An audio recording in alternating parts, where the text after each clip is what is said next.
Atención jubilados y pensionados. La reconocida especialista Clara Salguero ha puesto sobre la mesa datos fundamentales que cambian el panorama previsional de los próximos meses. Sumado a esto, ya es oficial una medida de gran alcance que impactará de forma positiva en los haberes de jubilados, pensionados y beneficiarios de pensiones no contributivas. Les recomendamos ver el vídeo hasta el final para comprender cómo acceder a estos beneficios. Antes de profundizar, si quieren recibir las últimas novedades de ANSES antes que nadie, suscríbanse al canal, es totalmente gratuito. Además, si apoyan la lucha por una jubilación digna, los invitamos a darnos un me gusta y comentar la palabra extra. Comenzamos con la información más importante del día. Comenzamos, gracias a todos por estar. Comenzamos, Damián, con tema cobertura PAMI.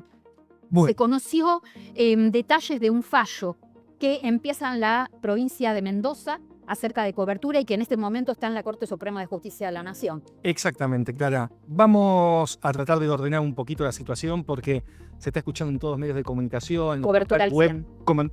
Cobertura al 100 y no es tan así, no es cobertura para todos, hay algunos cambios. Primero lo que quiero dejar en claro para que todos entiendan bien es lo siguiente. ¿Qué planes ofrece PAMI? Para que tengamos en cuenta. Tenemos planes, dos grandes planes. Planes al 40% de ambulatorio, al 50 al 80% de cronicidad. Eso va relacionado según distintos vademecum y distintas necesidades que tengan las personas. Y medicamentos al 100%. Esto es lo que existe hoy. Esto existe hoy. Hagamos una cosa, Damián. Primero contémosle a la gente hoy cómo es la cobertura en cada caso para los afiliados del PAMI, la cobertura en medicamentos y después hablemos del fallo, porque creo que así en este orden se va a entender mejor. Exactamente. Como te decía, lo que tenemos son cobertura en ambulatorio al 40%, cobertura en cronicidad que va entre el 50 y el 80% según los medicamentos y según las cuestiones propias de cada uno de los beneficiarios, y coberturas al 100% que son productos de HIV, medicamentos relacionados con la diabetes, oncología, no sé, qué sé yo, artritis reumatoidea, trasplantología y demás. Todo eso es el bagaje completo de cobertura de medicamentos. Sumado a esto, ¿sí?, teníamos lo que son los medicamentos con descuentos por subsidios sociales. Un paréntesis importante para dejar en claro esta situación. ¿Cómo accede el beneficiario a todos los medicamentos? Receta electrónica de PAMI, puede ir a cualquier farmacia de confianza, con cualquier credencial de PAMI que están todas vigentes, y su documento de identidad va y retira la medicación. Puede ir un familiar si siempre y cuando tenga esta misma documentación. El subsidio social permite tener cobertura al 100% en todos los medicamentos, pero hay que reunir ciertos requisitos socioeconómicos. Exactamente. Actualmente, ¿cómo es eso de la cobertura de subsidio social con estos requisitos? Uno tiene que tener más del 1.5 de haberes mínimos, ¿sí? Estamos hablando de siempre contabilizando el haber bruto, sin bono, sin ningún adicional, sin nada. Esto es sumado a que no puede estar afiliado a una prepaga la persona, no puede tener más de un inmueble a su nombre, no puede ser titular de acciones de sociedades anónimas o SRL, no puede tener un vehículo de con menos de 10 años de antigüedad, y cumpliendo todos estos criterios, en principio ingresaría, como está hoy publicado en la página de PAMI y los requisitos que establece PAMI, ingresaría la cobertura al 100%. Calculándolo al mes de abril, que el haber mínimo con el 2,9% va a estar en 380.300 pesos. Recordemos, como dijo Damián, que no se calcula el bono para este tope del subsidio social de un haber mínimo y medio. Un haber mínimo y medio a un valor de un haber mínimo de 380.300 pesos, el total sería 570.500 pesos. Exactamente, ese es más o menos el monto. ¿Y qué pasa con si en ese hogar hay un CUD? Bien, si en ese hogar hay un CUD, y ahí comienzan, excelente la pregunta, ahí empiezan las complicaciones que tendríamos que ingresar en el fallo. Hasta hoy, como está hoy actualmente, nada.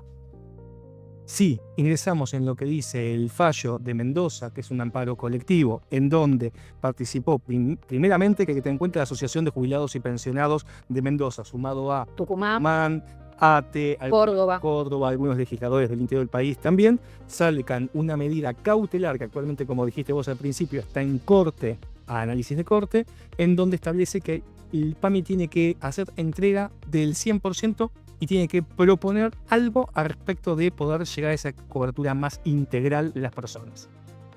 ¿Qué es lo que incluye puntualmente? Una de las cuestiones fundamentales, el tema del CUD. Si dentro de la familia se encuentra una persona que tiene un certificado de discapacidad, de 1.5 haberes aumenta a 3 haberes. No en este caso va a ir nuevamente al monto bruto sin contabilizar los bonos que pueda llegar 380.300 pesos por 3 en Exactamente. el mes de abril. Bien. Si tiene un CUT también te exime el tema de tener un vehículo que tenga menos de 10 años de antigüedad. ¿Por qué? Porque se puede entender que la persona utiliza ese vehículo para el transporte de la persona con discapacidad. También incluye, cosa que estaba excluido anteriormente, a aquellas personas que son veteranos de guerra. Tengamos en cuenta que los veteranos de guerra tienen cobertura además de un familia. poquito mejor o algunos beneficios especiales. Están incluidos también. Y acá lo que es también completamente importante a tener en cuenta respecto al tema de, el tema de la accesibilidad es qué beneficios van a tomar de la persona. Es decir, si tiene jubilación y pensión, únicamente será tomada la jubilación. La pensión se la excluye. Si no tiene jubilación y es pensionada la persona, va a ser tomada la pensión. Nunca se van a unificar, cosa que antes sí. Acá lo que tiene que quedar claro es que el acceso universal a medicamentos comunes no es automático. No es automático. Actualmente en el PAMI no es para todos. Tiene que ver puntualmente con la situación socioeconómica de cada uno, y los que sí tienen garantizado el 100% de cobertura son los jubilados y pensionados nacionales que no llegan o que cobran hasta un haber mínimo y medio.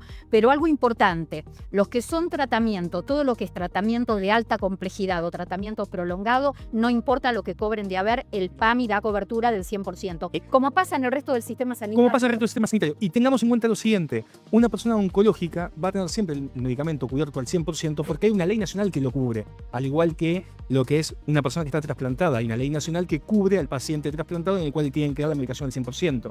Es decir, no importa el nivel socioeconómico ni los ingresos que tiene la persona para poder acceder a ello.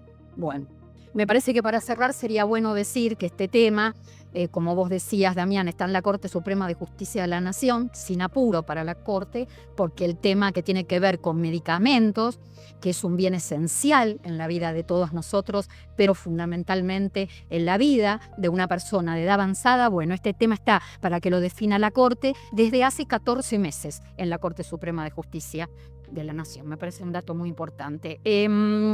Gaby, tema 31 de marzo, impuesto a las ganancias. Tenemos que, fecha clave, recordar. Así es, tenemos tiempo nada, muy pocos días, una semana nada más, para que cierre el periodo fiscal 2025. Esto es, aquellas personas, trabajadores bajo relación de dependencia alcanzados por el impuesto a las ganancias, jubilados con más de 8 haberes mínimos, que estén hoy en día tributando, que le estén descontando impuesto a las ganancias de su recibo de sueldo, de sus recibos de haberes, tienen tiempo hasta el martes que viene, hasta las 23:59, no esperen hasta el momento, claramente, ¿no? Tenemos una semana solamente para hacer las cargas de las deducciones del año pasado. ¿Qué es eso? Tenés que ingresar en la página de ARCA y cargar los gastos, por decirlo de una forma, que ARCA no contempla que vos tenés. Entonces, hacemos un repaso, si te parece, de lo principal. ¿A que no te creo si me decís que no hace falta contador? Bueno, a ver. ¿Qué opina el especialista? No. Yo no me atrevo, yo no me animo. Mirá, la verdad es que hay muchos tutoriales, la carga en la página de ARCA siempre digo lo mismo, es muy fácil, hay un montón de tutoriales que te ayudan a poder hacerlo. El tema es también muchas veces saber qué cargar, cómo cargarlo, cuándo te conviene cargar, cuáles son los topes. Entonces ahí cuando tenés la ayuda de un especialista es mucho más fácil y incurrís en menos errores. Últimamente se vienen presentando muchas cosas que nosotros en la consultora nos encontramos con casos todos los días de alguno que te dice, mira, a mí me carga un compañero de trabajo y está buenísimo, está bien que tengas un soporte desde ahí, pero a veces también está un poco esto de, en el afán de no querer pagar impuesto a las ganancias, porque entiendo que es un impuesto que te duele, que te llega al bolsillo, se carga cualquier cosa. Entonces viene alguien y me dice, mira, a mí un compañero me hizo una carga, me pasó la semana pasada, me hizo una carga y me dijo que era muy fácil. Ok, a ver, ¿qué te cargó? Entonces encontrás que tiene cargado una persona que no hace home office, que trabaja todo el tiempo en la empresa, que tiene cargado equipamiento de oficina, porque compró sillas, muebles, que eso aplica para alguien que trabaja en la casa. Días contados para que ARCA se dé cuenta y te intime a corregir Totalmente. esa situación. Y yo lo que digo a veces es, a ver, entiendo que tal vez te dieron una mano para hacer la carga, pero esa persona que tal vez te ayudó sin conocimiento no va a venir después dentro de un par de meses a darte el dinero que tenés que poner cuando ARCA te descuente. Una pregunta, las deducciones, bueno, tiene que ver con todos los gastos en determinados ítems que lo hablamos muchísimas veces, pero además se puede cargar gastos que nos vienen en dólares por contrataciones de aplicaciones y lo que pudimos haber gastado con tarjeta de crédito si hicimos compras en el exterior. Todo entra hasta el 31 de marzo. Eso aplica para las personas que están alcanzadas por el impuesto a las ganancias de cuarta categoría, esto que decíamos recién. De hecho, los gastos que hayan tenido en el exterior o con las compras o incluso las suscripciones en diferentes plataformas pueden hacerlo hasta el 31 de marzo. Si vos no estás alcanzado por ganancias, no tenés problema, no tenés tope, no tenés límite con respecto a esa fecha. Y si te parece, hago un repaso muy cortito. Sí. Recordemos como deducciones principales las cargas de familia. Vos podés cargar a tu cónyuge o a tu pareja si vos estás conviviendo. No hace falta que estés casado o casada legalmente.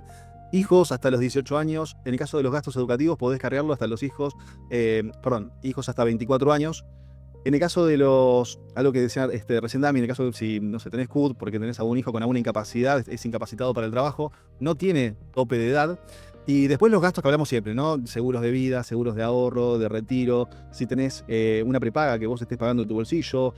No, ojo, no los medicamentos, que a veces es una pregunta muy frecuente, que me dice, mira, ¿puedo cargar si tengo, no sé, una enfermedad crónica y tengo medicamentos? No, no se puede.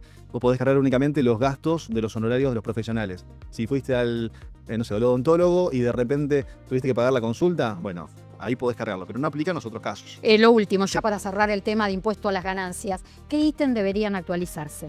Que ya a esta altura son cifras simbólicas, pequeñas que no tienen razón de ser. Bueno, hay varias, pero si tuviéramos que mencionar como las más representativas, arranco de como si fuera el top 5. Te diría, primero gastos de sepelio. Estamos hablando de 996 pesos.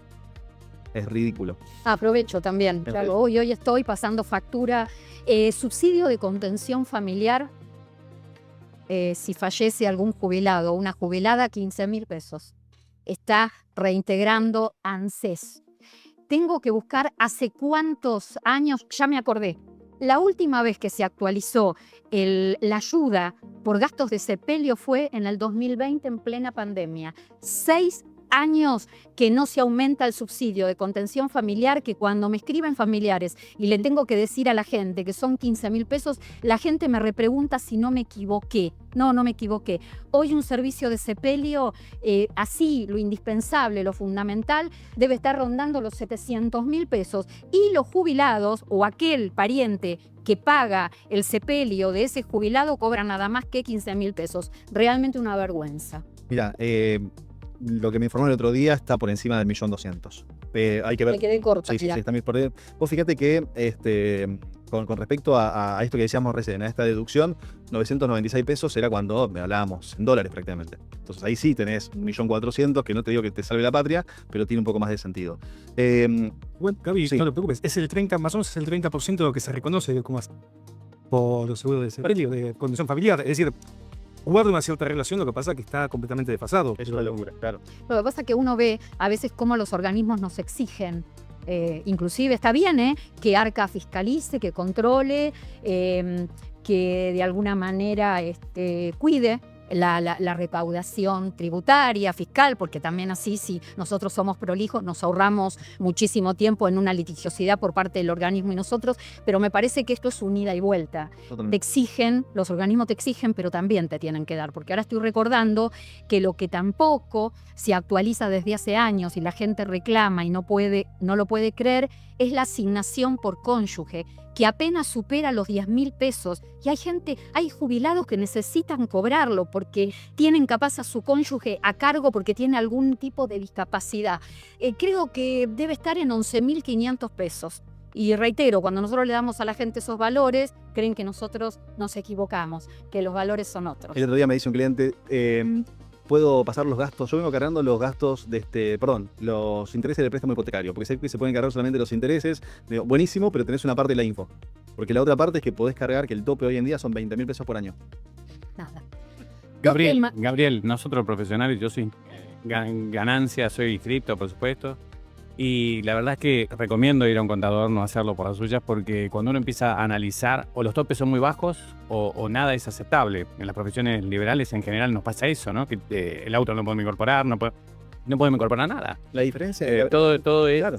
negativo, entonces por eso creo que es bueno asesorar recientemente, ¿no? Y para mí el gran problema está cuando esto de me dijeron que Entonces, Claro. el rumor, porque vos decís, en un contexto chico, decís, bueno, estamos trabajando acá, lo que estamos en la mesa, porque estamos en un departamento administrativo, lo que fuere. Pero llevar eso a un contexto de, no sé, en una planta de operarios. Entonces ahí empieza el boca en boca.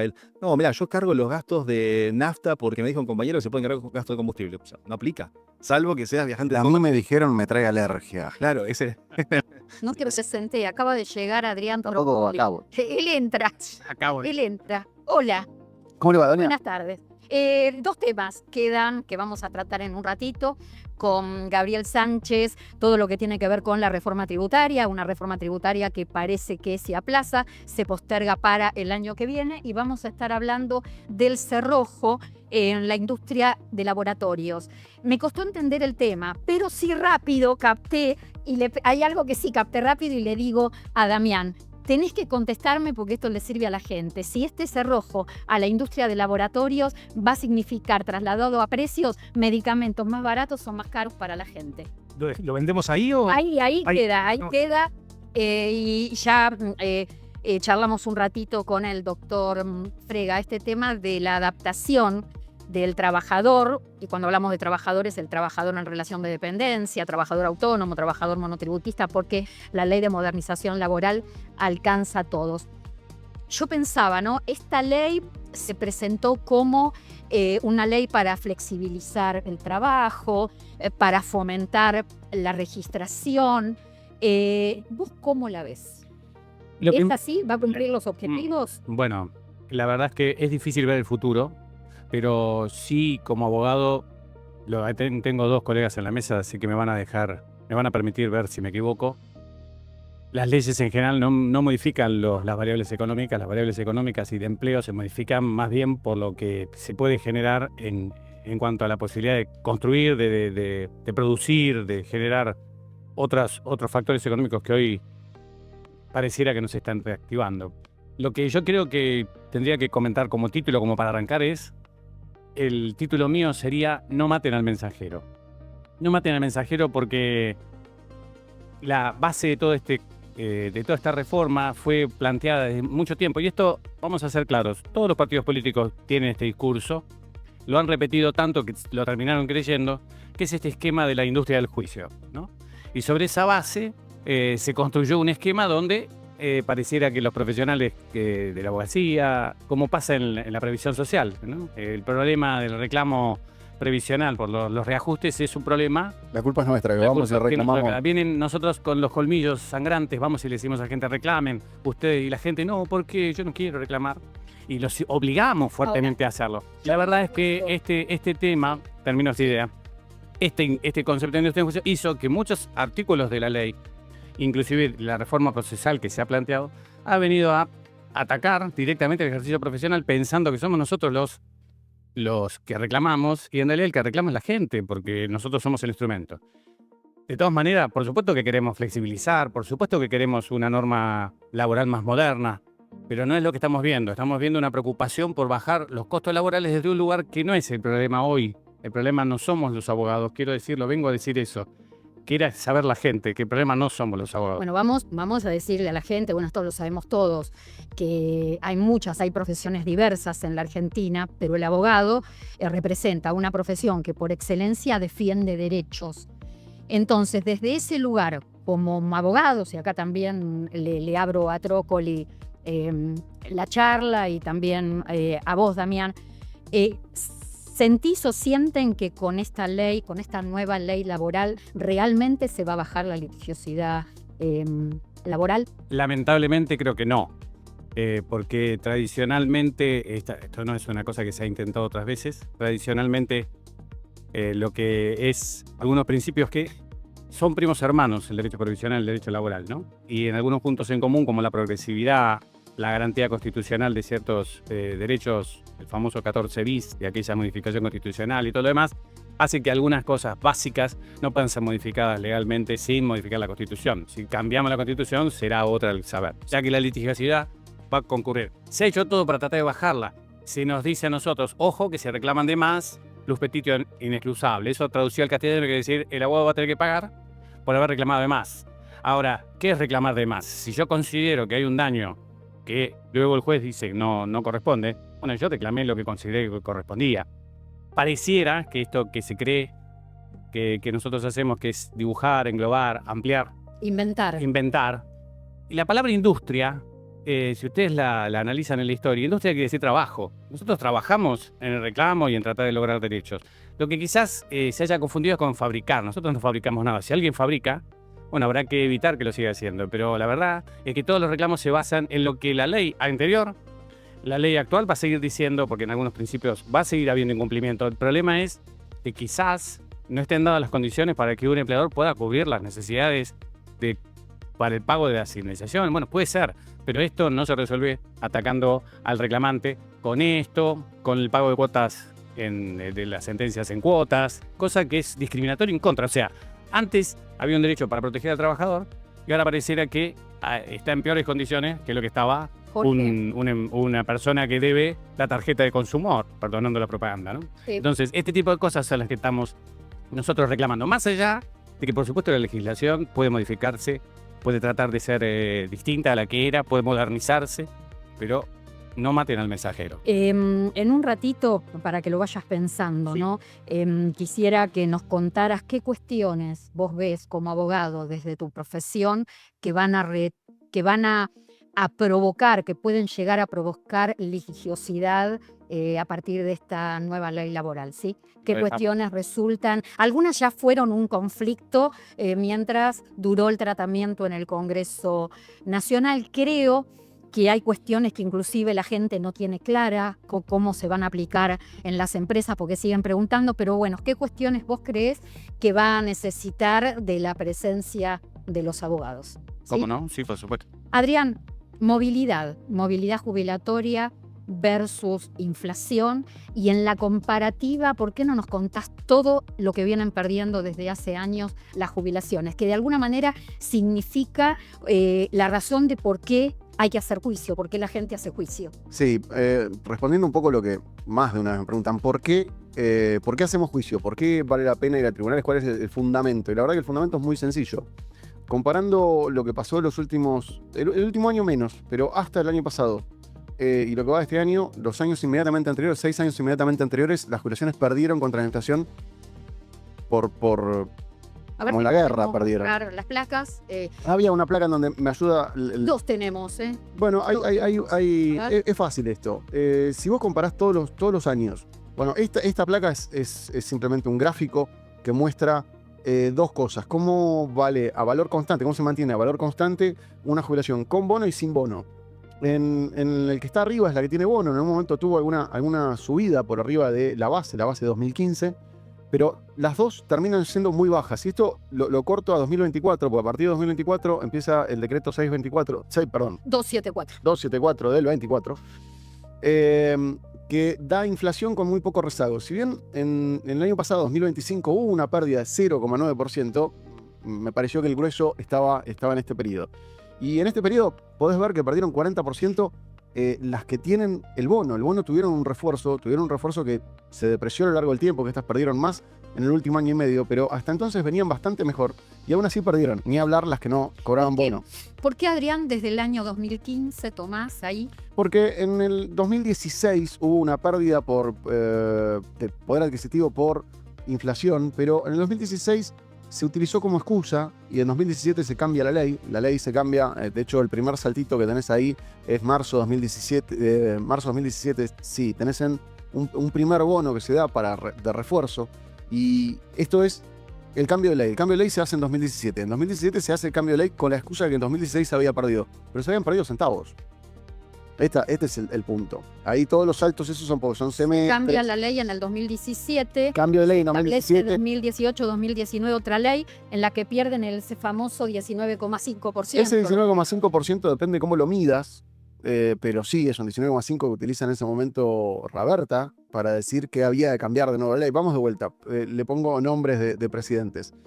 Macri cambia la ley diciendo que la ley anterior no servía para periodos con inflación. 2016. Macri, 2018, 2019. Exacto. 2020, Alberto Fernández. Ahí entramos en emergencia económica y se suspende la ley de movilidad de Macri. Fines de 2019, a los días de que entra Alberto Fernández, declaran la ley de emergencia en lo que se te ocurra, porque era emergencia económica, previsional, sanitaria, poblacional, no sé, Y una nueva ley en el 2021. suspenden la ley por 6 meses. Y luego sacaron una nueva ley 6 meses después, o sea, un año tuvieron de suspensión porque, nada, no quiero entrar en detalle, pero para decirlo así, resulta que se podía legislar más o menos de todo, menos de jubilaciones. En ese momento estábamos en pandemia, tuvimos unas escenas muy simpáticas en Argentina, la entonces presidenta del Senado preguntándole a la Corte si podía trabajar o no. ¿Te acordás? Sí, de todo me acuerdo perfectamente. Va.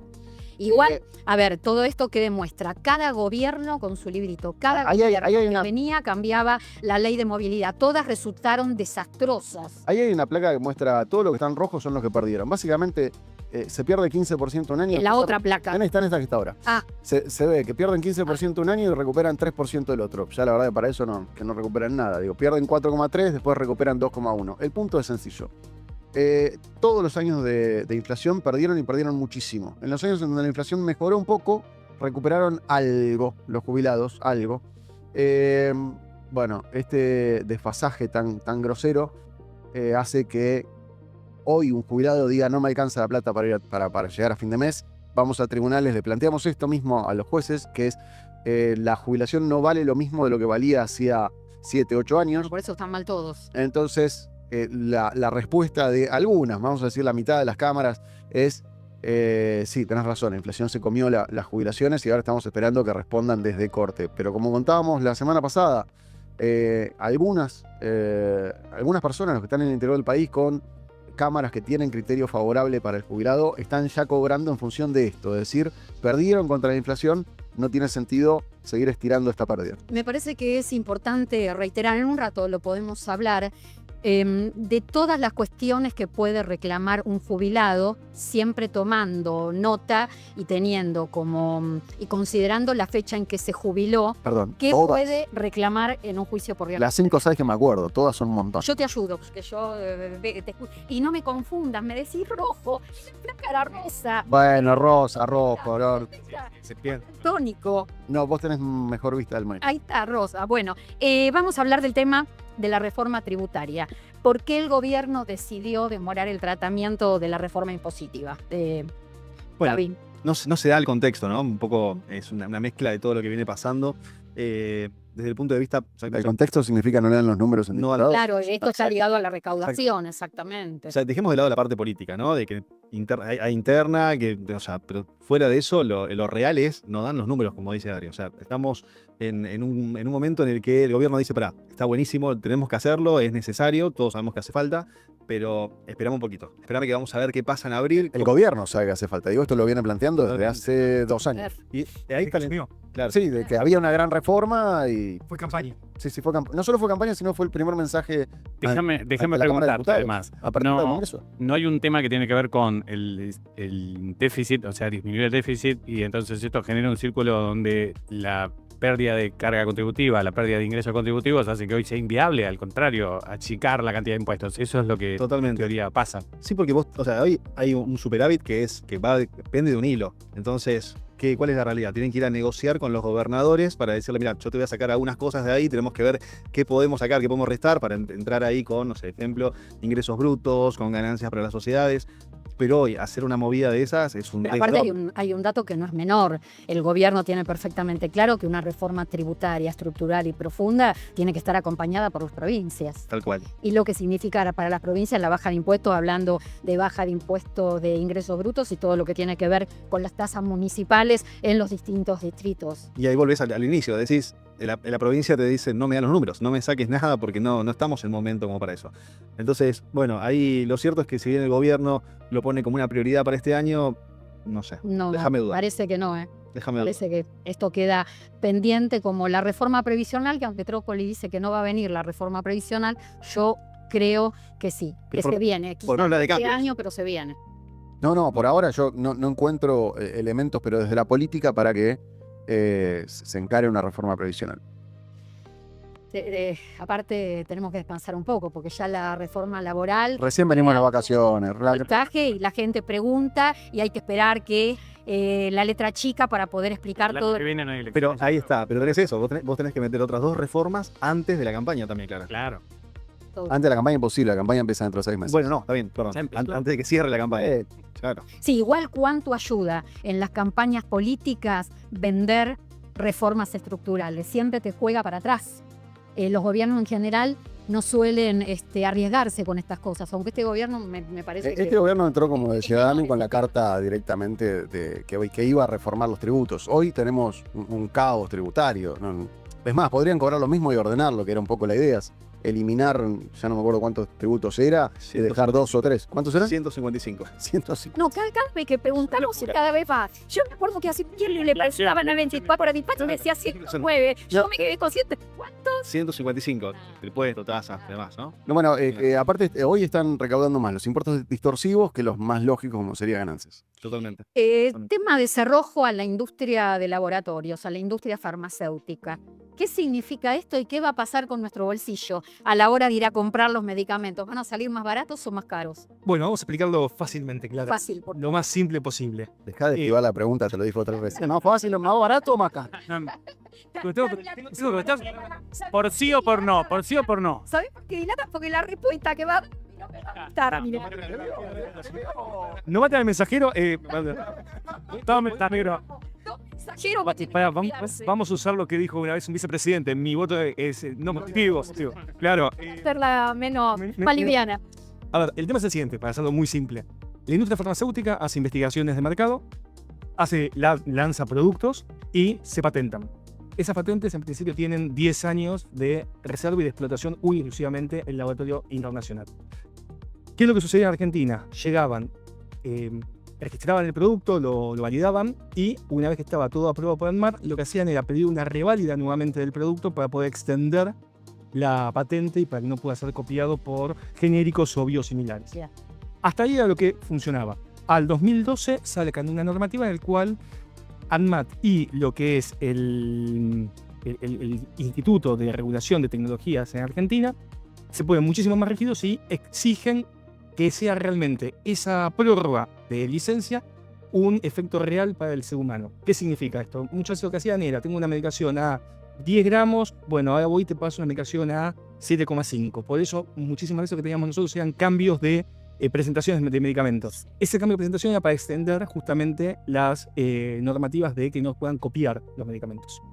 A los efectos prácticos, lo que sucede con esta normativa es le vuelven a permitir a los laboratorios farmacéuticos internacionales que puedan tener esa reserva de los medicamentos, de las patentes y no puedan ser copiados. Está bien, pero ocasionan de alguna manera como el libre mercado, como más competencia, podríamos No, decir. todo lo contrario. Y acá pongo el ejemplo, perdón que pongo el nombre de una marca comercial, pero es recontra conocida, Ozempic, que es un medicamento que estaban utilizándose para Es verdad, bajar... te van a poner genérico.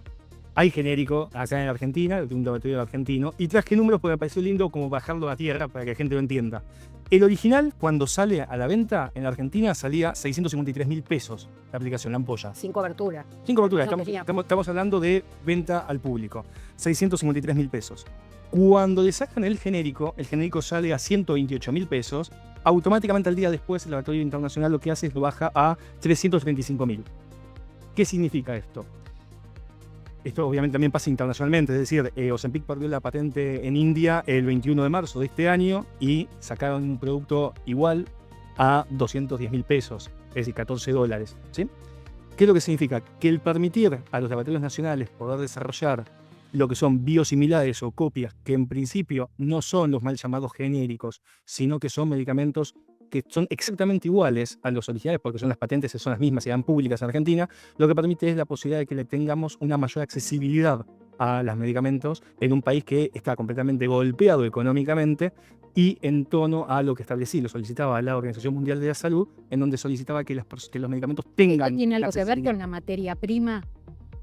No, Viste que se dice que la materia prima, los laboratorios se nutren de materia prima de países asiáticos y se comentó que esto de alguna manera daba apertura a más países para ingresar materia prima. no, esto lo que hace concretamente y específicamente es una puja entre lo que es la industria farmacéutica internacional y la industria farmacéutica nacional. La industria farmacéutica nacional no tiene hoy por hoy capacidad económica para hacer desarrollos de investigaciones, de protocolos y demás, es bastante complejo. Entonces lo que se hace es, se copia o se hacen biosimilares de investigaciones ya hechas por otras industrias internacionales y lo que se hace es salir al mercado con ese producto a los efectos de poder bajar el costo. Ahora ustedes son testigos, no me contestó la pregunta.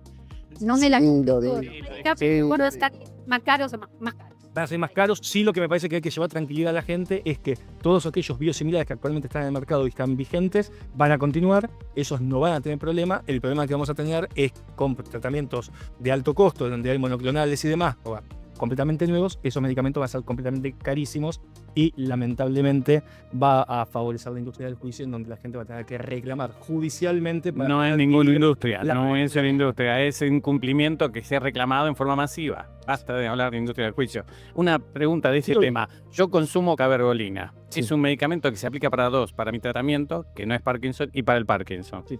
Cuando lo compro para Parkinson se puede comprar en ciertas cantidades que no para lo que yo tomo, para lo que necesito yo. El valor se duplica porque solamente lo puedo comprar en unidades de 8 y de la otra forma lo puedo comprar en unidades mucho más amplias. ¿Cuál es el sentido de este? ¿Es el mismo problema que me estás planteando? Sí, en ese caso también lo que habría que ver es con la prescripción médica que te están haciendo, si no puedes acceder a algún tipo de beneficio especial. Pero generalmente lo que es medicamentos parkinsonianos están con un descuento del 70 en adelante. Claro. Bueno, vamos a abrir el consultorio. Hay mensajes para cada uno de ustedes. A ver, acá. Buenas noches.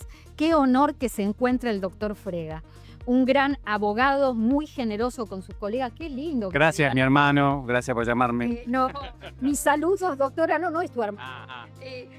Mis saludos y, bueno, escribe este mensaje la doctora Claudia Catalano, Otra amiga. gran expositor. También hay para Trócoli, ahora vamos viendo, pero a ver, nuevamente, no hay que matar al mensajero, Bien. pero vos nos dirás qué cuestiones o qué puntos de la nueva ley laboral ves que pueden provocar litigios. Como dijo recién acá Trócoli, ¿por cuál empiezo? Son muchas. Algunas ya están siendo planteadas, otras llevarán otro tiempo de análisis. Hay un primer problema que es económico. El ajuste que se propone para las sentencias futuras y para las que ya están en los juicios ya en trámite, Sí.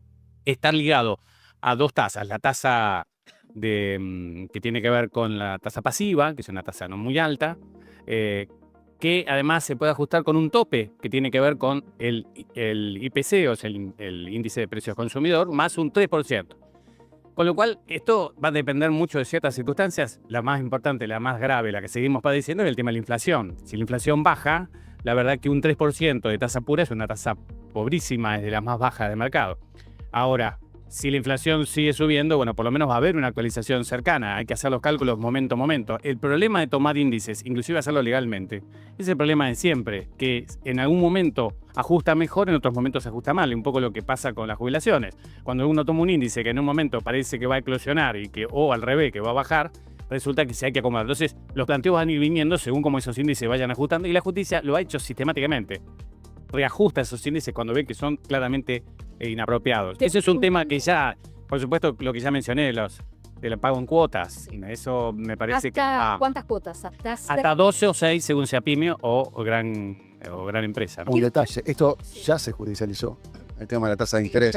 De hecho, se declaró inconstitucional una parte de lo que había armado la ley, ¿no? Acá hay algo importante, porque hay mucha gente que está consultando por ley laboral. Por supuesto, nosotros no somos especialistas en el caso de Trócoli, ni tampoco en mi caso. Están preguntando, ¿qué pasa con aquellos que tenían un juicio laboral, que todavía no tiene sentencia definitiva? ¿Les entran las generales de esta Bueno, ley? es otra discusión. El artículo 7 del Código Civil y Comercial dice que no es retroactivo, que se puede aplicar efectos de relaciones existentes. La relación ya cesó, estamos reclamando un juicio por un hecho anterior. Sin embargo, la misma ley está pretendiendo aplicar una tasa de interés retroactivamente, ¿sí? Con lo cual, este planteo también ya está viniendo, como lo decía recién Adrián, y va a seguir viniendo, porque además con nuestro sistema de protección difusa de los intereses constitucionales, de derechos constitucionales, tenemos que cada juzgado tiene que resolver en cada juicio. Eso es lo que la gente va a tener que hacer. Por eso va a necesitar que los abogados otra vez planteen masivamente, no industrialmente, sino masivamente, todas estas cuestiones. Esa es la litigiosidad que motiva, que además demora, si quizás sea la búsqueda, porque todas estas cuestiones además generan costos y costas. Y ahí está otra cuestión. Otra vez limitando, ya lo hacía en el ámbito civil y ahora se aplica al ámbito laboral, poner un tope a los honorarios y a los gastos causídicos. O sea, el que incumple está protegido. Hasta 25% más no va a pagar. El problema es que hay perito contador, no es solamente para los abogados el problema. Médicos, claro. Todos ellos quedan en esa bolsa. Y si el monto del juicio no le da lo suficiente para cubrir sus honorarios, que además ahora se desvincula en caso de los médicos la relación de incapacidad con esto. Por eso es el impacto también para las profesiones, que a veces parece que los únicos perjudicados de estos cambios tienen que ver los abogados. No, las demás profesiones que también actúan en la justicia perciben la disminución de estos costos benefician a los que no cumplen. El que cumple no va a tener problemas de mayores costos. Y los costos laborales, insisto, están más relacionados con el problema impositivo, con los problemas de otra índole que no tienen que ver con el juicio. Tengo consulta, una para vos, Damián, otra para vos, Adrián. A ver, el tema acá. Susana Novoa, 9181. Buenas tardes, quería saber cuál es la cobertura de un medicamento para el colesterol. Perdón. ¿Puede ser que a veces me cubra el 80 y otras veces el 60? Bien, Susana, entiendo que debes tener PAMI por los porcentajes que estás diciendo. Habría que ver qué medicamentos te están haciendo. Hay veces que tiene medicamentos con monodrogas compuestas en las cuales va al 60 y a veces que son monodrogas únicas que van al 80. Habría que analizar en Vademecum qué monodroga te están dando y en base a eso puede ser que varíe. Lidia Villalba, 9382. Hola, Doc. Trócoli. Quería saber, yo tengo un juicio ganado con sentencia firme, lo inicié en el 2018 y hace 7 meses mi abogado hizo ejecución de sentencia. ¿Cuánto más tengo que esperar? Y Trócoli no va. No, 280 diríamos nosotros. Pero bueno, ya tiene su abogado. Pregúntele a su abogado. Sí, da la respuesta más. Y sí, lo más leal con la profesión y con No, es lo que corresponde. Porque en realidad nosotros podemos decir una respuesta genérica. Año y medio es una respuesta genérica para todo el mundo. Más o menos es lo que demora una ejecución. Pero esto, hay casos en donde se demora 8 meses. No es lo normal, o no es la mayoría, pero algunos juzgados lo tienen. Y hay otros en donde por ahí ya sabemos que tienen alguna complejidad y que va a demorar 2 años. Este rango tan grande lo tiene que dar el que está llevando el juicio. No hay manera. Tito Bruno, me quedé pensando en esta consulta. Tito Bruno, 22, hola, ¿me podrás informar sobre mi futura jubilación? Me falta 1 año para cumplir 60. Tengo la bola de cristal. No, pero espera. Para que quiera que vea el futuro. Dijiste ver el futuro. Va a cumplir 60, le faltan 5 años. Para la edad. Tengo 23 años de aporte. Cuando llegue a la edad, ¿podré jubilarme? Ah, no, soy Fabiana. Es decir, en realidad, Tito Bruno está escribiendo desde ahí. Soy Fabiana. A ver, me falta 1 año para cumplir 60 y le faltan 7 años de aporte urgente. Tiene que ir una sola solución, que es ir a tratar de comprar por moratoria estos 6 años y pico que le van a estar faltando. Esa cuenta la hacen bien en ANSES. No suelo decir esta frase. Esa cuenta la hacen bien en ANSES. Suelen errarle, pero con esto funciona bastante bien. Bueno, solo saludos. Rodolfo Díaz, fiel televidente de Lo Justo y Necesario, también en A24. Buenas tardes, Clara, a todos. Buenas tardes, Rodolfo. Perdón, hay un cambio enorme. Me quedé pensando en que hay 2 moratorias vigentes según cuál se utilice. Va a costar una nada o bastante. Claro, una sale, mira. No quiero decirle consulte con su abogado, porque en realidad es lo que tiene que hacer, pero... Voy a decir los montos, mirá. No, por eso, yo la mandé en primero. La que podés pedir hasta septiembre de Perdón, lo que sí es importante es antes de los 60. Esto antes es fundamental. De los 60, tener pago UCAP, sí. La moratoria, ¿qué es? Se puede pedir años, hasta septiembre del 93, que decía Adrián Trócoli que es súper económica, no lo van a poder creer. El aporte... Súper económica no, es un robo. No, 46 pesos. 46 pesos. 39 tiene un mes. La que podés comprar aportes hasta marzo del 2012 sale cada mes 36.099 pesos. Entonces, una es gratis. Una es gratis y la otra es muy costosa. No, tampoco es tan costosa, pero... Es costosa. ¿Vos imaginás? Perdón, si comparás con lo que pago yo por mes, que estoy pagando en tiempo y forma, no es tan costoso. Bueno, está bien, pero no me mezcles todo. No mezclo. Estoy diciendo que el aporte pagado en tiempo y forma tiene un costo más o menos razonable o más difícil de pagar todos los meses y una moratoria sigue siendo un regalo. Pero un poco también pasa en esto de que una moratoria cuesta 46 pesos y la otra cuesta 36.000 pesos. Es la cuestión de que no hay término medio en la seguridad social. Ana Benítez, buenas tardes, solo nos saluda. Hola, Ana. Y Solina García, buenas tardes. Bueno, Susana Novoa también, que siempre nos sigue. Buenas tardes, gracias por estar. Volvemos al tema laboral. 92.000 pesos pago de autónomo, solo autónomo. 92.000 pesos. Lo acabo de chequear. Yo pago un poquito más. No, solo de autónomos. No creo que pagues más de autónomos. Estoy pagando más, mira, no me había... ¿Qué categoría estás pagando? Más de 100. Yo soy SRL. Aporte voluntario. SRL. No, puede corresponder a una categoría 3 si es director. Puede ser que a la que siga, claro. SR. 132. Ahí está, eso es lo que estoy pagando. ¿Qué queda en el tintero con Me respecto? dijiste que 26 era mucho. ¿Ves? Me peleé. Yo vengo tranquila, hombre. Cero Es estrés. que sea aporte voluntario. Oh, sí. Sí, después te cuento cómo fueron los aportes voluntarios de Petape. Está preguntarle a la gente que cuando existía el sistema de capitalización, Todo estoy ejecutando. Tenés par en contra. hasta buscar los aportes. Totalmente. Nos queda... En el tintero yo voy a ser reiterativo. Soy reiterativo porque... ¿Estás enojado vos con, No estoy enojado. con la Estoy carga enojado. laboral? No, estoy enojado porque otra vez nos fui para nosotros de los problemas que lo tienen que resolver los de la punta de la esquina, que son los economistas. Y la verdad que los problemas sociales no se resuelven con leyes, ni tampoco cercenando derechos, y ni tampoco culpando a los que reclamamos por los problemas que tiene un sistema que está haciendo agua, pero por otras causas. Seguimos teniendo mucho empleo en negro, esta ley no lo va a resolver. Seguimos teniendo problemas de alto costo, que no es el sueldo, los sueldos han quedado muy bajos en relación... Y dentro de los costos que se podían atacar, se eligió no hacerlo. Tal cual. Digo, podía reducirse la indemnización por despido a 10 años. Un proyecto. No, estoy diciendo que era un Todo es proyecto que factible. estuvo dando vueltas por ahí Todo y que factible. podría haberse atacado más o menos por otro lugar, el mismo problema, y no sé por qué se decidió no hacer.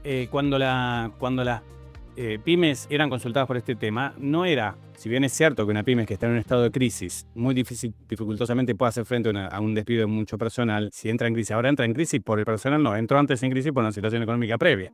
Entonces, por supuesto que no puede pagar las indemnizaciones, pero no es que por pagar un despido queda en crisis, es un tema previo. Entonces nosotros, esto de pago en cuotas, que además es para la tribuna, ¿no? Para decirle, quédese tranquilo, usted va a poder pagarlo en cuotas. La verdad que no se lo resuelve, tampoco se lo resuelve la pyme, porque los abogados estamos de los dos lados, también atendemos a las pymes, atendemos a los empleadores, y sabemos que estas son soluciones para decir, bueno, hacemos algo como para que parezca que estamos atacando otra vez la industria del juicio, cuando en realidad el problema es mucho más profundo, tiene que ver con la economía, y tiene que ver con que algunos derechos que fueron reconocidos y que ya existen, hay que tratar de seguirlos manteniendo, porque para eso está el derecho laboral y el derecho en general, para darle seguridad a la gente, del lado que le toque, porque nosotros, como insisto, estamos de ambos lados. Entonces protejamos, no ataquemos a quien reclama, no le echemos la culpa a los abogados porque cobran honorarios, no le echemos la culpa a los peritos porque cobran, no le echemos la culpa a los jueces porque declaran a veces inconstitucionalidades, porque no son los enemigos. Los enemigos son un problema que viene de arrastre, que seguramente vamos a tratar entre todos de resolver en el futuro, pero hoy por hoy no se resuelve a través de una ley de este tipo, ¿no? No se resuelve con estos artículos que estoy planteando, artículo 20, hacer solidario al abogado porque se reclamó mal, pagar en cuotas, todas estas cosas nunca terminan funcionando bien y por supuesto razonablemente las vamos a plantear y seguramente la justicia va a decir están mal. A la gente, si tiene que reclamar, siga reclamando, porque ese es su derecho, como lo hacen sede previsional, como lo hacen con la salud. Es así, y bueno, y quizás cuando se acomoden estos tantos, ojalá eso sea, la gente sigue teniendo esperanza, ojalá que eso siga pasando cuando se acomoden esos tantos, entonces los reclamos bajarán, van a bajar cuando baje la conflictividad, que no se generó por nosotros, se generó por un sistema que no está funcionando. Recién dijiste algo que tiene que ver con la informalidad y me diste pie para mencionar algo que me parece importante, que se ha vuelto un flagelo en la sociedad argentina y tiene que ver con el desempleo. El 2025 terminó con un 7,5% de desempleo. En la Argentina hay 1.640.000 personas que están desocupadas. En la comparativa con el mismo trimestre del 2024, nos estamos refiriendo al cuarto trimestre del 2025, que dio un 7,5%, comparado al cuarto trimestre del 2024, la desocupación subió un 1,1%, lo que significa que entre un año y otro, en el interanual, hay 100.000 personas más desocupadas. La desocupación impacta, según la encuesta permanente de hogares, donde más impacta es en la franja de edad menores de 30 años, y dentro de la franja de edad menores de 30 años las más afectadas son las mujeres. ¿Qué marca también estos números del INDEC? Que persiste la informalidad y aumenta el cuentapropismo. Y esta realidad hace que haya daños colaterales, que haya consecuencias, situaciones colaterales, como el trabajo precario, que no cesa, ingresos bajos y cero beneficio en todo lo que tiene que ver con la seguridad social. También la encuesta permanente de hogares marcó los rubros o las actividades más afectadas por la desocupación, que son la industria, el comercio y la construcción. A ver, en la Argentina, ¿por qué yo decía que es un flagelo el tema de la desocupación? Porque hace exactamente una década y media, aproximadamente desde el año 2010, desde el año 2011, que es muy difícil conseguir trabajo registrado. ¿Y qué han hecho los gobiernos? En vez de trabajar en políticas laborales genuinas, quisieron compensar o corregir esa situación dando planes sociales, porque en todo ese periodo siguieron aumentando la cantidad de planes sociales. Por eso creo que es importante ver qué pasa con esta nueva ley laboral, que se presenta como estructural, que se presenta como profunda, que se presenta como una ley que va a incluir a los 10 millones de trabajos no registrados o informales que hay en la Argentina, porque hay que comenzar a buscar una solución a este tema de la desocupación. Me preocupa el tema en sí, pero me preocupa también el futuro. Esto que yo decía, una persona que tiene trabajo precario, una persona que trabaja de forma no registrada, no tiene derechos, no tiene inclusión en la seguridad social y el día de mañana va a tener que estar esperando o dependiendo del Estado. Gaby, tema impuesto a las Perdón, ganancias. Clara, Sí. déjame hacerte subrayarte algo. Me parece mucho más preocupante la cantidad de gente que tenemos trabajando en negro que la gente que tenemos desempleada. La tasa que tenemos de empleo informal es salvaje. Sí. Tenemos más de la mitad de la economía en esto. Entonces, 43%. bueno, pero decir que si tuviéramos un 7% de desempleo y el resto de las personas estuvieran trabajando con empleo formal, no sería una tasa de desempleo alta. El sistema podría cubrirlo. Nosotros tenemos una tasa de desempleo 3 puntos superior a Estados Unidos. La tasa de desempleo en Estados Unidos es 4,5. Pero por eso, viste, el paralelismo el de problema- 7,5, pero persiste la informalidad. El problema que tenemos es la informalidad. El no baja. El problema que tenemos es la informalidad. El problema más grave, más difícil de atacar es la informalidad, que probablemente esta ley podría haber colaborado mucho más en solucionarla, este esquemita. Puedo agregar una cosa a lo que estaba diciendo Frega recién. Me parece que algo que nos enseñan a nosotros en la facultad, generalmente, corríjanme si me estoy equivocado, el legislador trata de reglamentar la cuestión social, trata de regular la actividad de la persona. No hace al revés, el legislador no trata de imponerle a la persona cómo tiene que hacer su vida.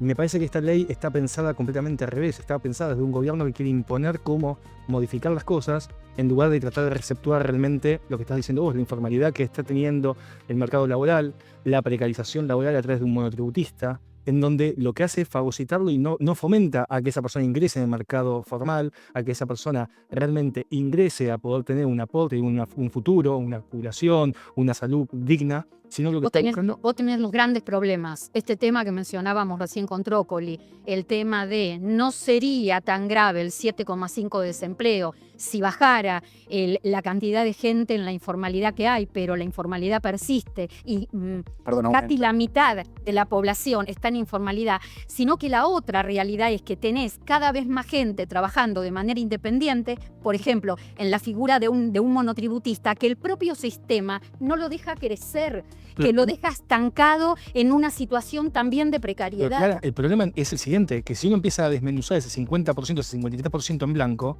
o que está regularizado, mucha de esa gente es monotributista y está precarizada. Claro. Entonces, realmente esa persona no es un cuentapropista, porque no es un cuentapropista la persona que trabaja en el Estado cumpliendo un horario de 8 horas. Gaby, te iba a preguntar cómo queda el impuesto a las ganancias en el 2026. Lo hablamos dentro de un rato, pero me vino una pregunta que te quiero hacer a raíz de lo que dijo recién, lo que mencionó recién Damián. ¿El monotributista está preocupado acerca de su situación cuando llega la hora de ir a verlos a ustedes? De buscar cobertura, de buscar contención. ¿Qué es en el mundo del seguro lo que busca? ¿O lo que espera que el mundo del seguro le dé?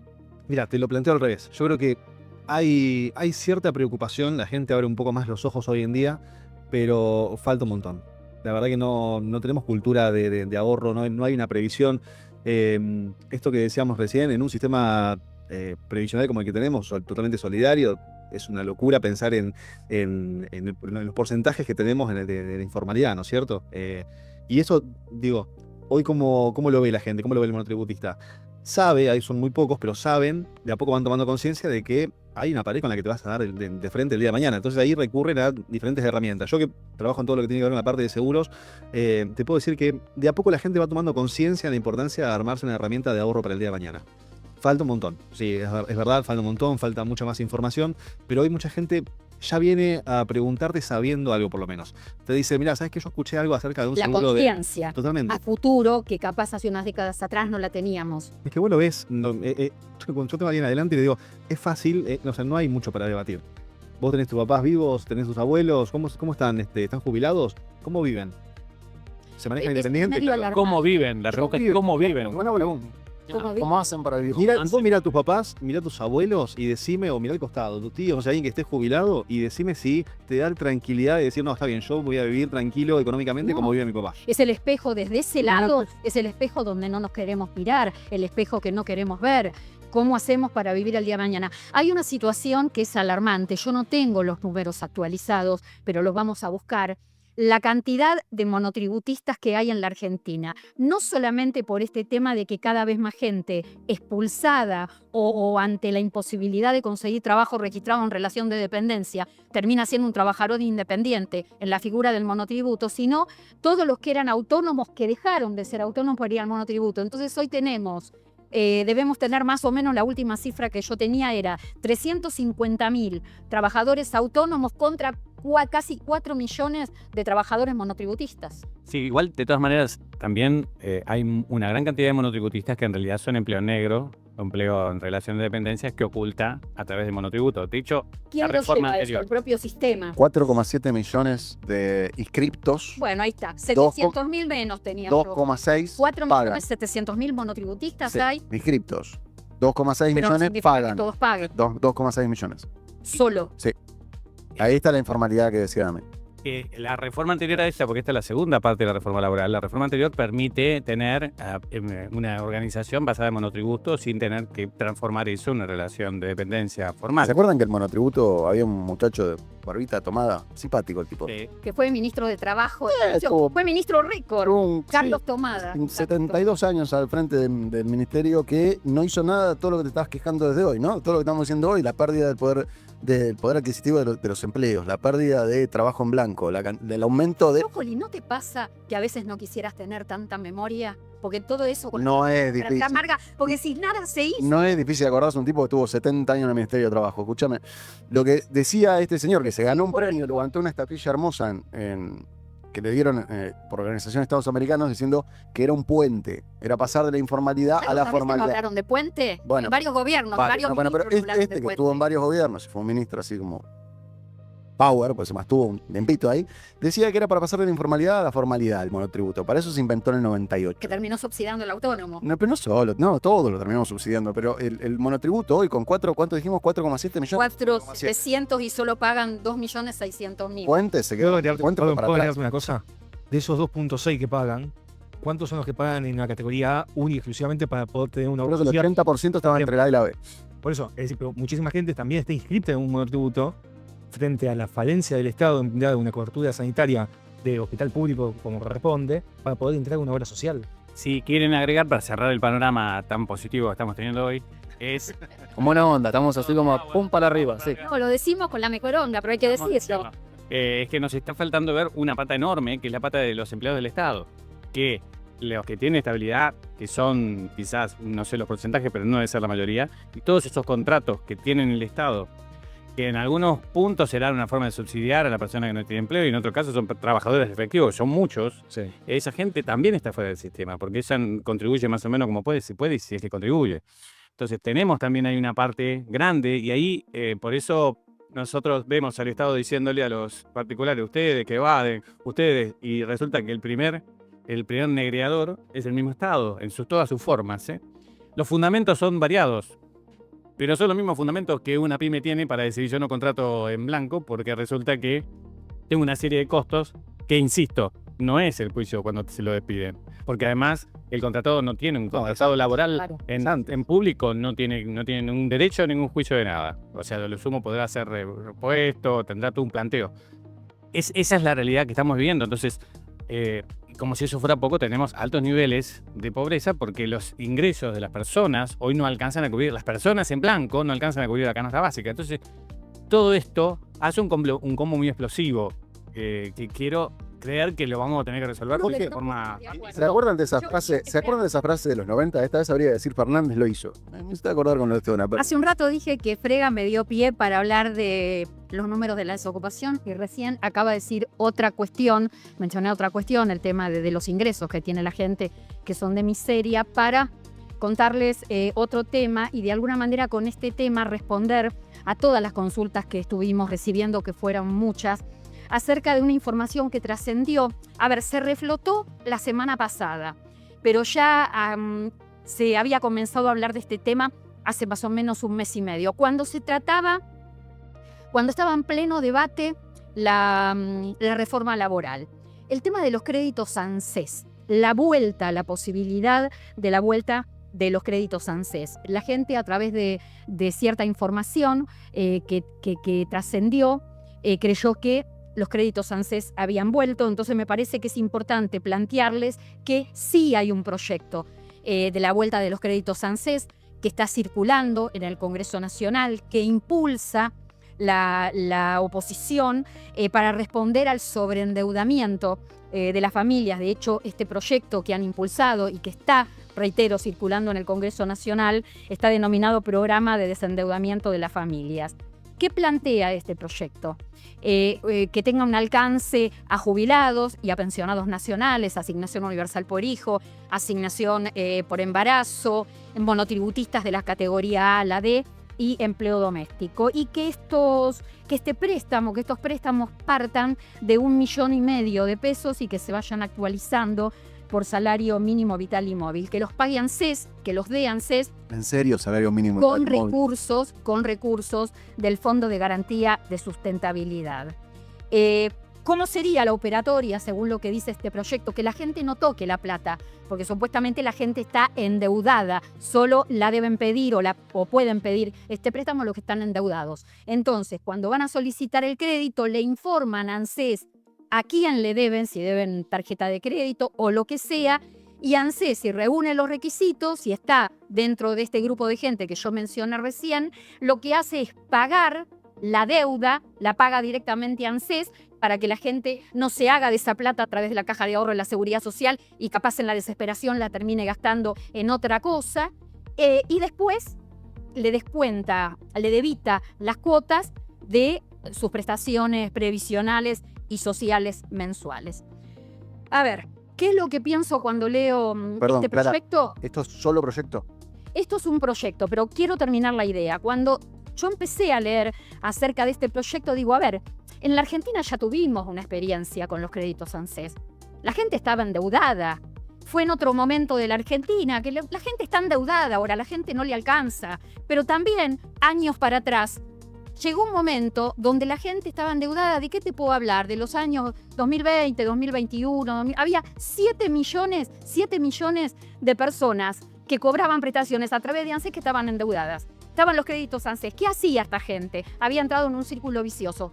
Sacaba en una encerrona, sacaba un crédito y después volvía a sacar otro crédito para pagar el anterior y la situación se volvía inmanejable y eterna. Entonces, capaz no resulte demasiado condescendiente lo que yo voy a decir, pero es lo que pienso. No dan trabajo, y esto voy a hacer un paralelismo con la asistencia social y con el plan social. Por años no dieron trabajo y daban plan social.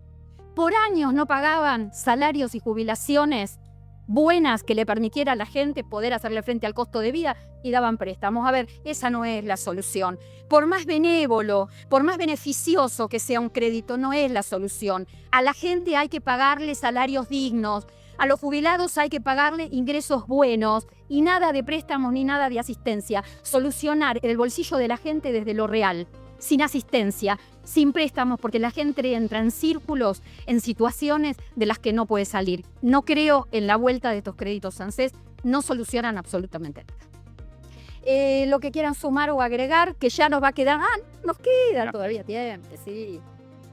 Agrego que cualquier financiación nos va a terminar poniendo en lo que ya pasa con la clase media, como se dice, que pretende ser media, no me sale como se dice vulgarmente, que sigue endeudándose para seguir comprando lo que compraba habitualmente o simplemente sus costos habituales, pero termina sobreendeudándose. Ese sobreendeudamiento genera justamente el famoso consumidor sobreendeudado, que luego entra en un círculo que termina otra vez en la justicia, donde se plantea, no, esta persona nunca pudo pagar eso, porque además estos créditos son créditos generosos, pero el otro crédito al que accede la gente que no tiene recursos suele ser un crédito altísimo. ¿Por qué? Porque tiene una tasa de riesgo alta, es entendible.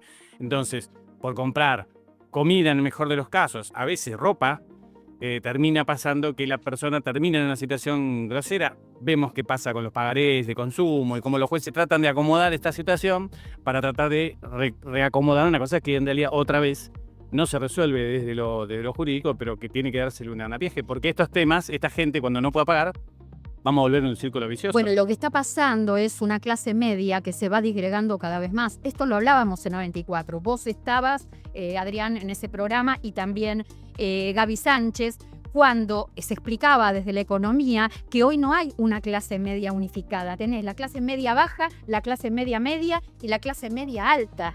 Y esta clase media vive todos los días estableciendo prioridades y todos los días cambiando los hábitos de consumo para poder llegar a fin de mes. No se trata de hemos hablado mucho y sé que a veces pasa que uno dice, bueno, esto es un problema que viene de arrastre y es verdad, es un problema que venimos no solucionando desde demasiados años. El empleo en blanco, el sistema de seguridad social, el régimen tributario.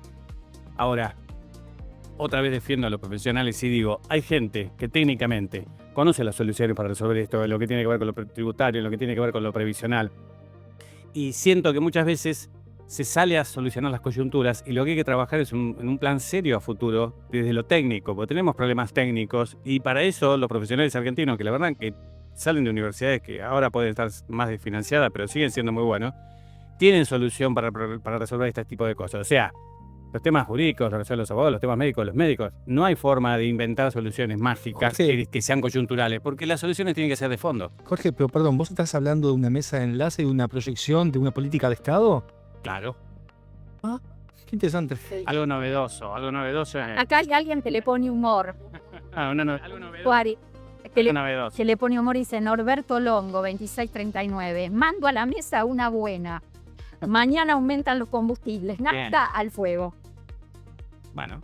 Y bueno, Era prever, ¿no? Era sabido. Era obvio y no hay manera de escaparse tampoco, y tiene el lado B que mejora el perfil de la Argentina como exportador, ¿no? Si tenemos la receta para zafar de una movida mundial, otra vez somos únicos. Graciela Correa, saludos, buen programa. Gabriel, sabemos que reforma tributaria está, todo indica que aplazada, por el momento postergada. Decíamos hasta el próximo año, que está relacionado con el tema de la recaudación, que llegado el momento necesita el acompañamiento de las provincias. Pregunto, en el mientras tanto, cuando hablamos de reforma tributaria, lo que más duele, y vos lo decías al principio del streaming, una de las cuestiones que más duele o al impuesto que le tenemos de alguna manera más miedo es el impuesto a las ganancias. ¿Cómo sigue el impuesto a las ganancias en todo lo que queda del 2026? ¿Actualizándose por inflación? Actualizándose por inflación recién en julio. Ya hubo una actualización en enero, tenemos la próxima actualización con el segundo semestre. Pero, ¿cómo sigue ahora 2026? Bueno, vos ya podés hacer las cargas de este año, ya arrancó desde el 1 de enero. Si no las hiciste, tenés que hacerlas, tenés que actualizarlo. Y, bueno, de hecho, la gente que todavía no hizo las cargas del 2026 tiene posibilidad de recuperar dinero de este año. Porque, no sé, te olvidaste de cargar a tu pareja, a tus hijos. Bueno, Arca te viene descontando como si vos fueras soltero, sin hijos. Por lo tanto, te van a devolver lo que te descontaron de más de esta primera parte, de enero, febrero, marzo, que te hayan descontado. A partir del miércoles que viene, 00, ahí ya cuando ingreses en la página de Arca, en el aplicativo Citadic, va a figurar únicamente el periodo fiscal 2026. Ya no tenemos más. El impuesto a las ganancias se está aumentando de forma semestral, ¿no? Sí, hay dos actualizaciones en el año, una en enero y otra en julio. Lo mismo está pasando con el monotributo. El monotributo también es semestral, ¿no? Por inflación.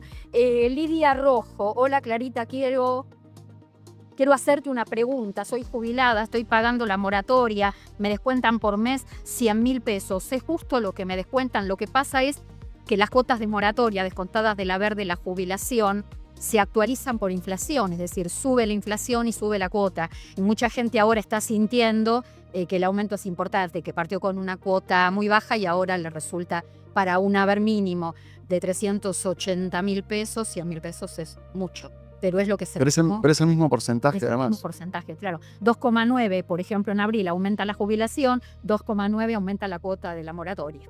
Perfecto. Acá había algo que era... Lo que pasa es que la inflación... Reales. Vamos a decir, la canasta del jubilado es distinta a la que mide el INDEC. Así, políticamente correcto y todo, te digo que sí, la inflación que mide el INDEC no le sirve a los jubilados. Susana Novoa, creo que nos había preguntado hace un rato otra cuestión. Y es lo mejor que tenemos. Perdón, dentro de todo lo malo que hay, es lo mejor que tenemos. Para el doctor Trócoli, quería saber si podría ampliar la info que dio sobre el pago de juicio por Cortés. ¿Sería extensivo también para Cava? Cortés sigue esperando en la Corte Suprema de Justicia. Cortés es un caso que sigue esperando, pero no sería extensivo para Cava por ahora porque la Cámara Federal de la Seguridad Social entiende que no hay daño. Esto fue un chiste interno. No, igual no es extensivo, es para la persona, para Cortés. No, sí, pero conté otra cosa. Dos cosas. Primero. La sala 1 no lo entiende todavía. ¿Eh?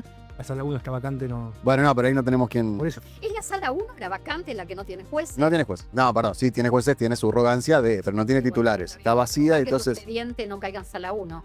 Que para cómo se empezó a trazar. Pero respondiendo a quien nos hizo la pregunta, ¿cómo se llama? Por suerte no la transfieren a la Justicia Nacional. O sea, No, son federales. Zafa. No se extiende a la Ciudad de Buenos Aires ni a ninguna provincia que no haya seguido este criterio de declarar inconstitucional la ley de movilidad de Alberto Fernández. Muy bien. Hablemos algo que tenga que ver con el CUT, el Certificado Único de Discapacidad. Reiteremos porque mucha gente, yo no sé si Damián Alegre y yo lo tenemos muy claro el tema. Yo tengo mis serias dudas con ese tema. Sigue preguntando la gente acerca de, tengo pensión por discapacidad. ¿Me obliga el sistema a tener certificado único de discapacidad porque no tengo? No es obligatorio. No, en principio no tienen por qué obligar. Una cosa es una pensión no contributiva, otra cosa es un certificado de incapacidad laborativa. De incapacidad, una cosa es la incapacidad laborativa, en el cual yo obtengo una pensión no contributiva por esa incapacidad laborativa que no tuve aportes en mi vida activa, y otra cosa es un certificado de discapacidad que puedo tener aportes como puedo no tenerlos. Eso es en base a la discapacidad que tengo en salud. Tengo que mencionar las redes, es cierto, siempre las menciono cuando comenzamos el streaming, hoy no, compenetrada en el tema de la fecha que se conmemora en el día de hoy. Los contenidos los pueden encontrar a través de mi Instagram, @clarasalguero.ok, en el TikTok como Clara Salguero. Pueden dejar su mensaje, no de audio, escrito al 11 7105 53 88 y en lo inmediato nos pueden ver el sábado a partir de la 1 del mediodía en A24. Algo que quieran agregar, yo sigo buscando consultas, pero a través del WhatsApp. Ahora hace un rato estuvimos contestando por YouTube. A ver, algo que... Yo tengo una consulta por el tema de salud.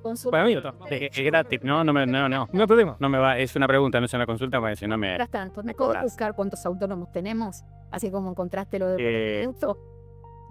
Aquel amparo, aquel medida cautelar de Mendoza que tenía incorporado a todos los planteos, entre otras cosas, justamente planteaba este tema de la posibilidad de jubilación o no está incluida la posibilidad de jubilación de esa ley que quedó dando vuelta y que quedó declarada como inválida, esa ley que permitía, la ley que aprobó el Senado y que permitía este tipo de jubilaciones por discapacidad sin tener los requisitos. No. Esto única y exclusivamente es un juicio contra PAMI que se hace a los efectos de que se te pueda dar el 100% de medicación.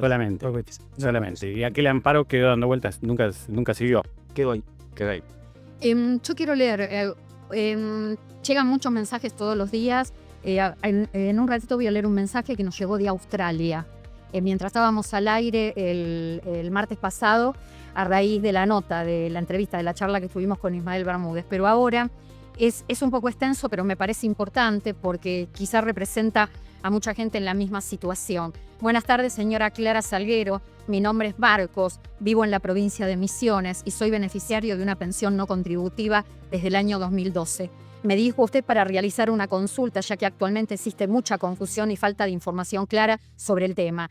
Diferentes fuentes brindan respuestas contradictorias, lo que genera incertidumbre. En el año pasado ya cumplí con la auditoría correspondiente y presenté toda la documentación requerida. Sin embargo, tengo las siguientes dudas, a ver si me ayudas a que respondamos esto. En caso de no tramitar el certificado único de discapacidad, ¿puedo perder la pensión? No. No. Así que Marcos representa a mucha gente que nos pregunta esto. Igual puedo hacer una aclaración Sí. clara. Más allá de que pierdan o pierdan la pensión, muchas veces es muy útil que se tramite supuesto. el certificado de discapacidad porque le habilita la posibilidad de tener beneficios al 100%, beneficios de medicamentos al 100%, mismo también si hay algún tipo de negativa respecto a la prestación médica, si hay que judicializar el caso, es muchísimo más fácil judicializar el caso con un certificado de discapacidad para poder hacer reclamo de la cobertura médica y la prestacional.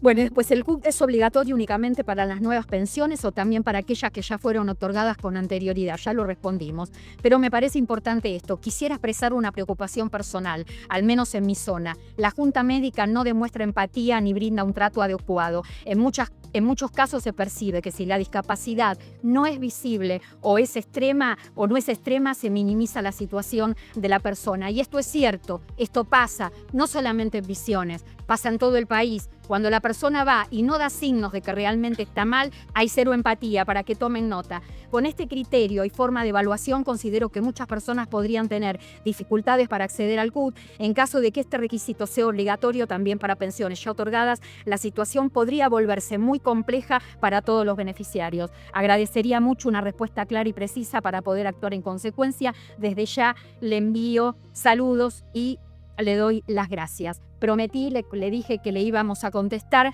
pero es cierto lo que está pasando con la Junta Médica. Pero eso no solamente pasa con las pensiones por discapacidad, pasa también a los Invalidez. Los retiros por invalidez, la Junta Médica es problemática, así.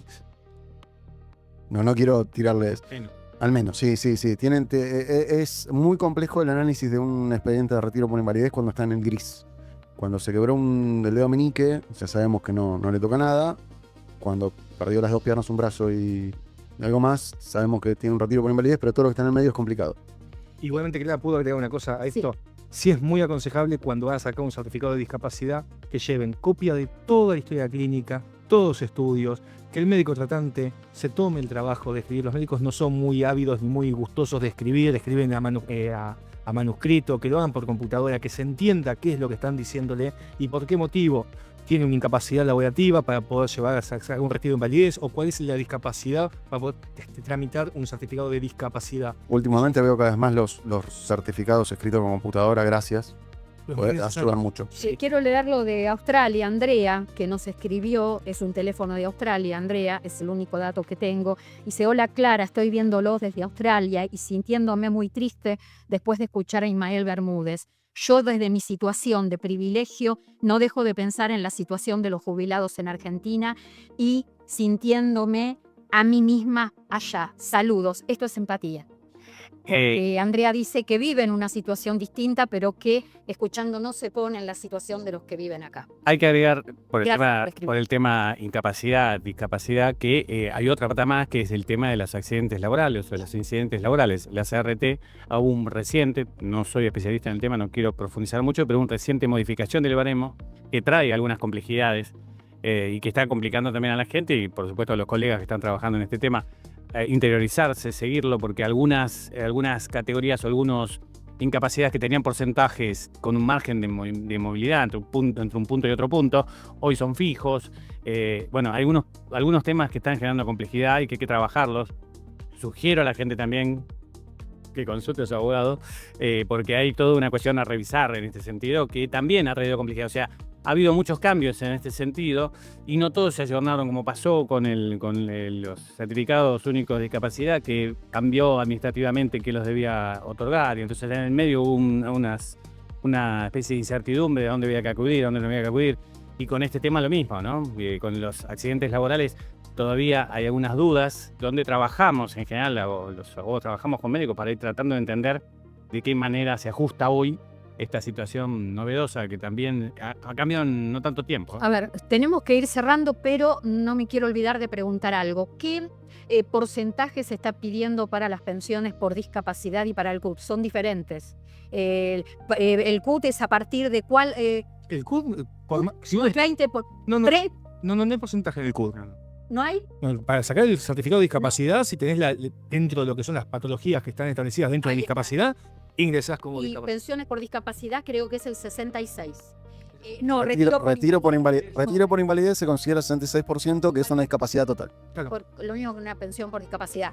Sí. ¿Puedo sumar una cosa? Perdón, Sí. Perdón. No. Quiero sumar una cosa que decía Jorge. Y, a ver, y no es que acá haya 3 abogados en la mesa, sí algo que me pasa muchas veces, que seguramente a Leandro le debe pasar también. Fui a ANSES y me dijeron tal cosa. No, esa frase me trae una alerta. Fui a la prepago de la obra social y me dijeron tal cosa.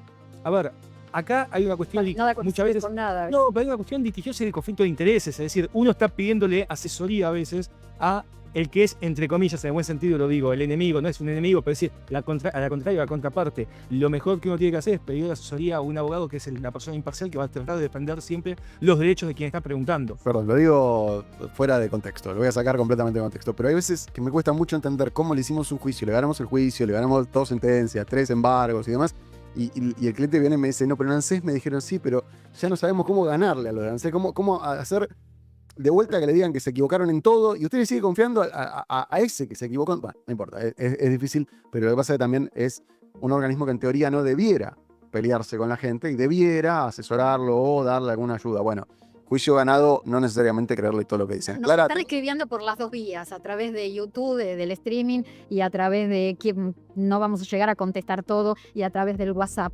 Bueno, ya tenemos que ir cerrando. 2 minutos nos queda, así que les doy 30 segundos a cada uno y cierra. hay 400.000 trabajadores monotributistas, de los que en su momento estaban en 2.200.000. No, 400.000 monotributistas, no. Perdón, autónomos. De los que Entonces estaban es un poquito más de lo que yo tenía, 400.000. un poquito menos, 398 y algo. Información de Ministerio de Trabajo, en Secretaría de Trabajo. Actualizado. A diciembre. Bueno, lo último, un segundito. ¿Algo para agregar? Solamente esto, reforzar, vamos a ver el martes que viene si Dios quiere, ya va. Vamos a ver sobre la hora con el tema de ganancias, así que por último, una vez más, recordá hacer las cargas del 2025, asesorate y también ya de cara a 2026 actualiza todo lo que tengas de este año para recuperar dinero y pagar menos. 10 segundos. Las órdenes médicas de PAMI tienen que ser hechas por médicos de PAMI y se pueden sacar en cualquier farmacia. 5 segundos. Sin abogado no hay justicia.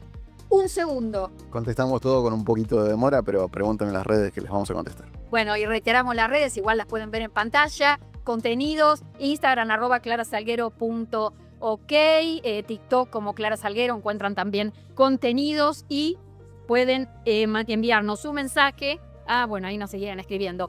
Al 11 Te queda un segundo. 3105 5388, ¿ok? Te queda un segundo. No, dale, a ver, queda, no, ya está.